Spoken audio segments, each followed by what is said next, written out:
Hai, Assalamualaikum dan salam sejahtera. Salam perkenalan daripada saya. Nama diberi Azhar Ilhan Hidayat, berumur 11 tahun. Merupakan calon pembaca bestari Bahasa Melayu dari Sekolah Kebangsaan Sultan Abdul Aziz, Teluk Intan, Perak. Kod sekolah saya ABB 5075. Sebagai calon pembaca bestari, saya percaya membaca ialah jambatan kepada kejayaan. Buku mengajar saya berfikir, bertindak dan bermimpi untuk menggapai impian. Saya bukan hanya membaca, tetapi menelusuri dunia tanpa sepadan.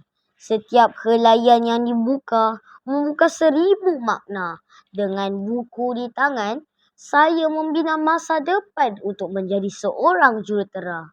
Oleh itu, saya ingin mengajak semua, ayuh, bacalah. Kerana ilmu takkan pernah mengecewakan. Akhir kata daripada saya, terimalah 2 rangkap pantun. Buku bukan sekadar tulisan, tetapi cahaya dalam kegelapan.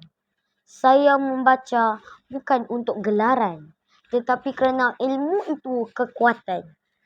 Buku dibaca setiap hari, ilmu digali penuh berseri. Pembaca bestari gelaran diberi, amanah digalas, cerminan integriti. Bye. Assalamualaikum.